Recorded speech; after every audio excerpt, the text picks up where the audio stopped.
Hola, me llamo David Suchet y estás escuchando el podcast La Biblia en un año, donde nos encontramos con la voz de Dios y vivimos la vida a través de la lente de las Escrituras.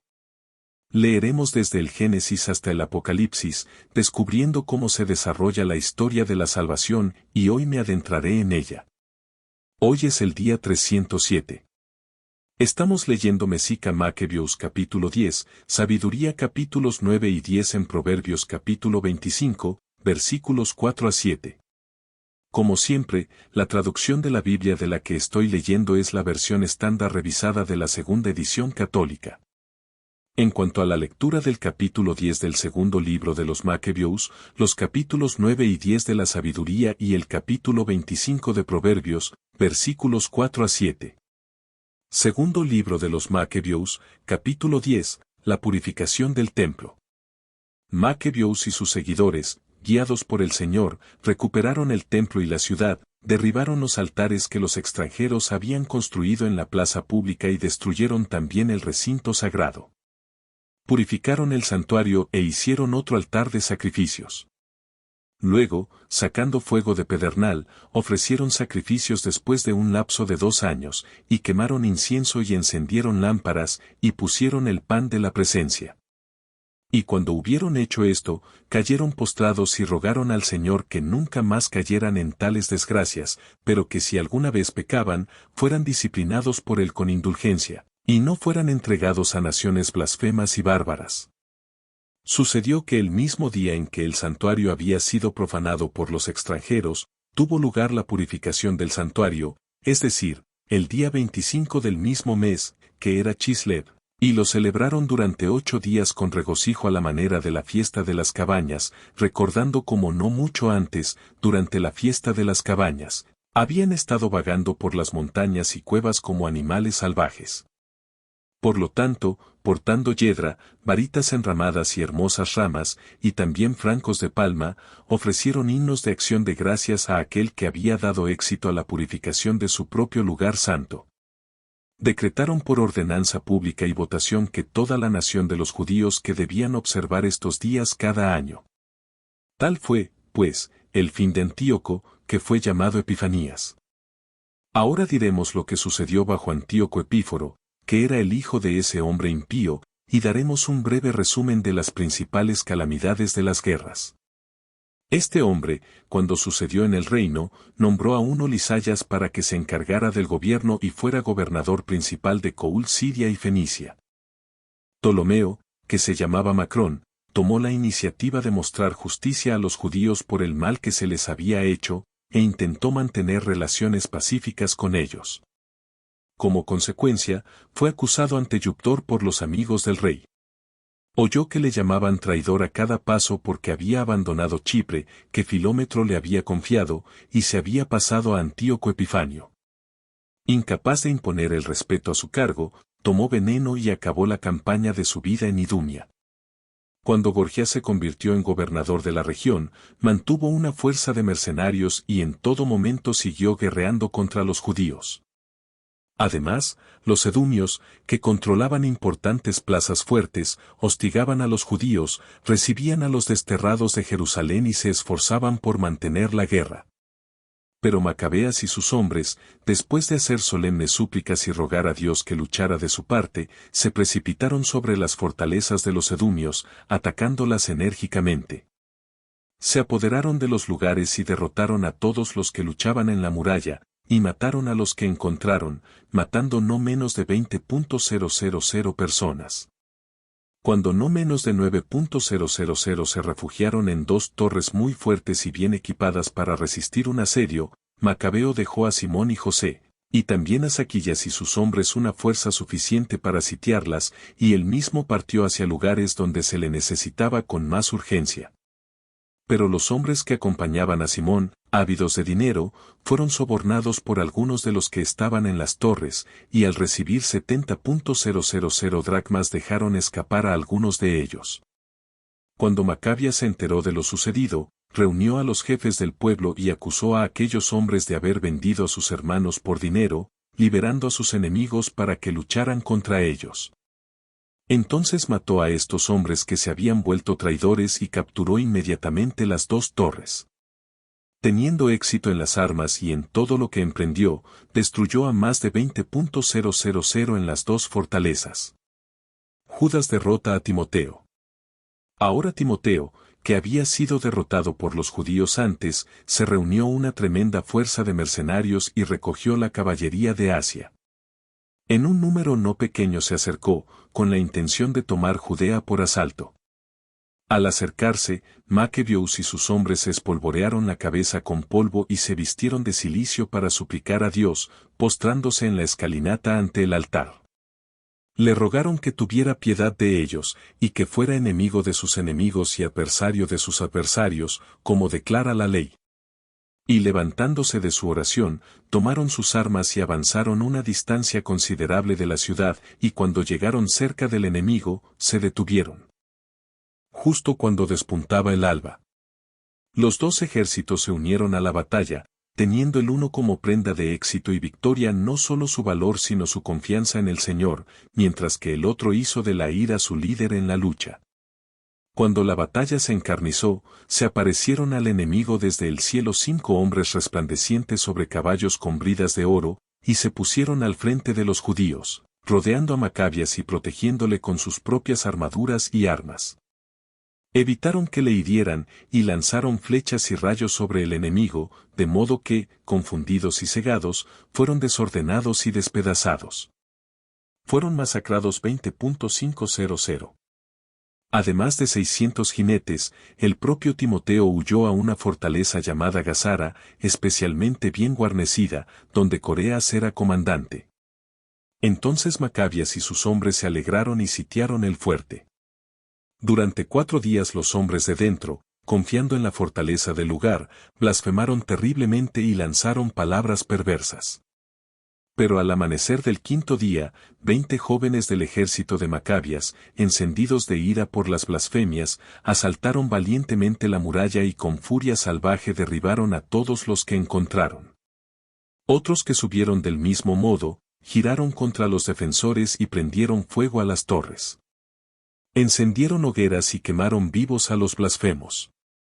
Otros rompieron las puertas y dejaron entrar al resto de la fuerza, y ocuparon la ciudad. Mataron a Timoteo, que estaba escondido en una cisterna, a su hermano Coreas y a Apolófanes. Cuando hubieron logrado estas cosas, con himnos y acciones de gracias, bendijeron al Señor, que muestra gran bondad con Israel y le da la victoria, la sabiduría de Salomón. Entonces me dirigí al Señor y le imploré, y con todo mi corazón le dije, capítulo 9, la oración de Salomón, oh Dios de mi Padre y Señor de misericordia, que has hecho todas las cosas por tu palabra y por tu sabiduría. Has formado al hombre para que domine sobre las criaturas que has hecho, y gobierne el mundo con santidad y justicia, y pronuncie el juicio con rectitud de alma. Dame la sabiduría que se sienta junto a tu trono, y no me rechaces de entre tus siervos. Porque yo soy tu esclavo y el hijo de tu sierva, un hombre débil y de corta vida, con poca comprensión del juicio y de las leyes. Porque aunque uno sea perfecto entre los hijos de los hombres, sin la sabiduría que viene de ti, será considerado como nada. Tú me has elegido para ser rey de tu pueblo y juez de tus hijos e hijas. Has dado orden de construir un templo en tu monte santo, y un altar en la ciudad de tu morada. Una copia de la tienda santa, que preparaste desde el principio contigo es la sabiduría, que conoce tus obras y estuvo presente cuando hiciste el mundo, y que entiende lo que es agradable a tus ojos, y lo que es recto según tus mandamientos. Envíala desde los santos cielos y desde el trono de tu gloria. Envíala para que esté conmigo y trabaje, y para que aprenda lo que te agrada, o para que sepa y entienda todas las cosas, y me guíe sabiamente en mis acciones, y me guarde con su gloria. Entonces mis obras serán aceptables, y juzgaré a tu pueblo con justicia, y seré digno del trono de mi Padre. Pues ¿qué hombre puede aprender el consejo de Dios, o quién puede discernir lo que el Señor quiere? Porque de nada valen los razonamientos de los mortales, y nuestros designios son susceptibles de fracasar. Porque un cuerpo perecedero pesa sobre el alma, y esta tienda terrenal agobia la mente reflexiva. Apenas podemos adivinar lo que hay en la tierra, y lo que está a nuestro alcance lo encontramos con trabajo. Pero ¿quién ha trazado lo que hay en los cielos? ¿Quién ha aprendido tu consejo, a menos que hayas dado sabiduría y enviado tu Espíritu Santo desde lo alto?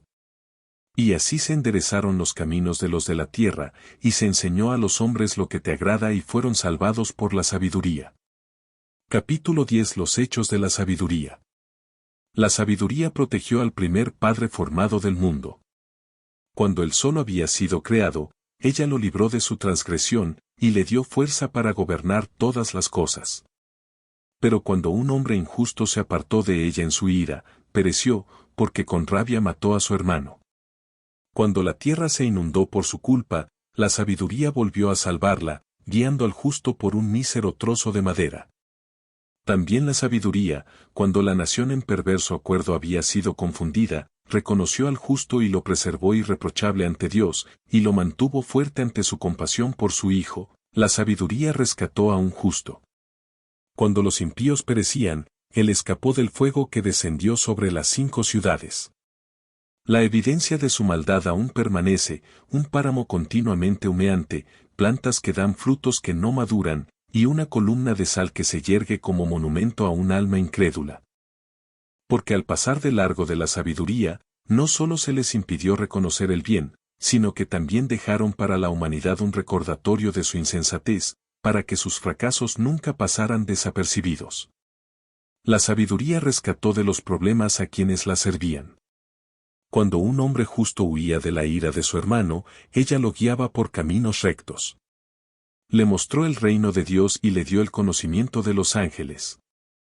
Ella le hizo prosperar en sus trabajos y aumentó el fruto de sus fatigas. Cuando sus opresores fueron codiciosos, ella lo apoyó y lo enriqueció. Le protegió de sus enemigos y le mantuvo a salvo de los que le acechaban en su ardua contienda. Ella le dio la victoria para que aprendiera que la piedad es más poderosa que cualquier cosa. Cuando un justo fue vendido, la sabiduría no lo abandonó, sino que lo libró del pecado. Descendió con él al calabozo, y cuando estuvo en prisión, no lo abandonó hasta que le trajo el cetro de un reino y la autoridad sobre sus amos. A los que le acusaban les demostró que eran falsos, y le dio honor eterno. Un pueblo santo y una raza irreprochable que la sabiduría libró de una nación de opresores. Ella entró en el alma de un siervo del Señor y resistió a reyes temibles con prodigios y señales. Ella dio a los hombres santos la recompensa de sus trabajos. Ella los guió por un camino maravilloso y se convirtió en un refugio para ellos durante el día y una llama estrellada durante la noche. Los hizo cruzar el mar rojo y los condujo a través de aguas profundas, pero ahogó a sus enemigos y los arrojó de las profundidades del mar. Por eso los justos saquearon a los impíos. Cantaron himnos, Señor, a tu santo nombre, y alabaron unánimes tu mano defensora, porque la sabiduría abrió la boca de los mudos e hizo hablar claramente las lenguas de los niños. Libro de los Proverbios, capítulo 25, versículos 4 a 7. Quita la escoria de la plata, y el herrero tiene material para una vasija. Quita a los malvados de la presencia del rey, y su trono será establecido en justicia. No os adelantéis a la presencia del rey, ni os coloquéis en el lugar de los grandes, porque es mejor que os digan que subáis aquí que ser rebajados a la presencia del príncipe. Padre que estás en los cielos, te alabamos. Gracias Dios por tu bondad, y gracias por este día. Gracias por un nuevo día. Y sabemos que con cada nuevo día, tus misericordias son nuevas también, y tu amor por nosotros es constante. Tú eres el mismo ayer, hoy y siempre. Y te alabamos. Ayúdanos a vivir este día como tuyos. Ayúdanos a vivir este día como hijos e hijas. Ayúdanos a vivir este día perteneciéndote y haciendo tu voluntad, porque tú sigues moldeando la forma en que vemos quién eres y la forma en que vemos quién nos hiciste ser y quién nos llamas a ser para nuestros hermanos y hermanas. Ayúdanos a amarte por encima de todo y a amar a nuestro prójimo como a nosotros mismos. Te lo pedimos en el nombre de Jesús. Amén. En el nombre del Padre, del Hijo y del Espíritu Santo. Amén. Así que aquí estamos de vuelta en el capítulo 10 de Segundo Macabeos. Qué regalo poder escuchar una vez más la historia de Judas Maccabeus entrando en el templo de Jerusalén. Y una de las mayores ofensas al pueblo judío y las mayores ofensas no solo a la forma de vida que suena tan superficial. Las mayores ofensas a su relación de pacto con el Señor Dios mismo fue la desolación, la abominación colocada en el templo, ¿verdad? Esto. Horrible acción de Atagus Epífanes en el propio templo, este lugar de culto, la pertenencia al Señor Dios solo y a ningún otro, el Santo de los Santos, ya sabes, siendo profanado. Obviamente ya oímos hablar de Jeremías que ya se había llevado el tabernáculo como el arca de la alianza. Pero también tenemos la restauración del Santo de los Santos. Tenemos la restauración de la amplitud de la presencia, tenemos la restauración del templo, esencialmente, correcto. Y no solo eso, tenemos los orígenes. Una vez más los orígenes de Haneke contados para nosotros ahora después de esto, ¿qué tenemos? Tenemos más batallas, por supuesto, pero en estas batallas, una vez más es tan importante para todos nosotros. La campaña en Idumea, Judas derrotando a Timoteo, todo esto es importante que lo entendamos y una vez más, que recordemos el hecho de que aquí está Judas Macabeo yendo a la batalla y él les recuerda cuando derrotan o van contra Timoteo. Dice esto, les recuerda que un ejército tenía como garantía de éxito y victoria no solo su valor, sino su confianza en el Señor, mientras que el otro tenía la ira como su líder en la lucha. Que tenían valor, coraje, sí. Y también tenían su dependencia, su confianza, su fe en el Señor, mientras que el otro hizo de la rabia su líder en la lucha. Y pienso en este reconocimiento de que, sí, estamos llamados a ser valientes y estamos llamados a tener fe. Ese sentido de donde viene nuestro coraje. Nuestro coraje en realidad viene de la fe. El coraje que tenemos, al que estamos llamados, a vivir, a caminar, viene del hecho de que sabemos que nuestro Señor Dios es real y que el Señor Dios está con nosotros, que está luchando por nosotros. Y esta ha sido la historia de los segundos Maccabeus durante todo este tiempo. Durante estos últimos 10 días, hemos estado leyendo el segundo Maccabeus como un recordatorio de que no solo estamos llamados a participar en batallas contra principados y potestades, no solo llamados a participar en las guerras culturales. Estamos llamados a ser valientes. Estamos llamados a ser valientes porque reconocemos, sabemos que Dios está cerca de nosotros. Así que la gran pregunta siempre va a ser, cuando doy este paso, Dios, ¿lo doy por ti o solo por mí? Tú sabes, Dios es esta batalla en la que estoy, tú sabes, tomando las armas. ¿Es para ti o es solo para mí? Porque sabes, podemos de muchas maneras. Quiero decir que una de las tentaciones comunes de los cristianos es que tendremos todos, es decir, voy a hacer esta cosa. Voy a hacerlo en nombre de Dios, aunque no esté seguro de que Él me haya pedido que lo haga. Y ese reconocimiento de leer el segundo Maccabeus y darse cuenta de que sí, aquí está Judas Maccabeus. Aquí están los otros. Ahora bien, no todo lo que hacen, como cualquier otro ser humano, va a ser honorable para el Señor o va a honrar al Señor. Y así reconocemos que Dios lo que hacemos, por favor ayúdanos a hacer solo lo que honra al Señor. Ahora volviendo a la sabiduría de Salomón capítulo 10. No, el capítulo 9 fue genial. Tuvimos la introducción ayer del hecho de que Salomón va a orar esta oración, y luego tenemos la oración hoy en el capítulo 9. Y luego los hechos de la sabiduría son tan grandes. Es casi como un acertijo. No sé si llegaste al capítulo 10 de los Hechos de la Sabiduría porque están describiendo a estos personajes del Antiguo Testamento que tú y yo conocemos, pero sin nombrarlos. Por ejemplo, la sabiduría protegió a la primera forma, Padre del mundo cuando él solo había sido creado. Ella lo libró de su transgresión y le dio fuerza para gobernar todas las cosas. ¿Quién es, amigos míos?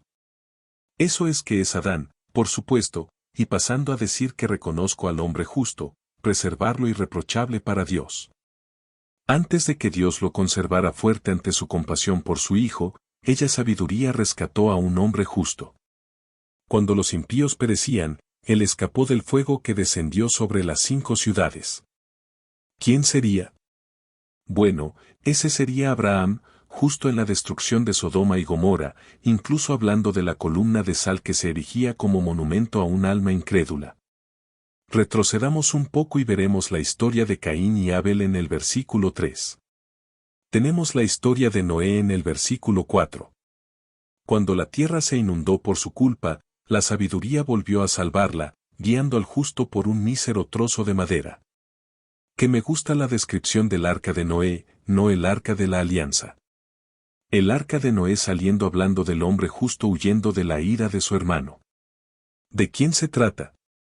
Probablemente Jacob huyendo de la ira de Esaú. Prosperado él en sus labores. Lo prosperó en sus labores. ¿De qué estás hablando? Bueno, recuerda que trabajó para su tío Labán durante 7 años, multiplicado por 2. Así que durante 14 años trabajó para su tío Labán. Y esto que el reconocimiento que sucede cuando un hombre justo fue vendido, la sabiduría no lo abandonó, sino que lo libró del pecado. Descendió con él a la mazmorra y cuando estuvo en la cárcel no lo abandonó. ¿Quién es ese? Ese es José, el que tenía esa increíble capa de ensueño Technicolor. Pero qué regalo poder luego ir a enviar a Moisés, quien con sabiduría los guió a través del Mar Rojo. Hay algo tan poderoso en reconocer que a ti y a mí se nos ha moldeado la lente tan a fondo durante estos más de 300 días que no solo conocemos las historias y conocemos a los personajes, conocemos las ilusiones bíblicas. Pero el hecho de que no solo hemos sido formados para conocer las historias y estar familiarizados con los personajes, sino que el personaje principal, Dios mismo, sabemos lo que es reconocer sus huellas dactilares en el mundo que nos rodea.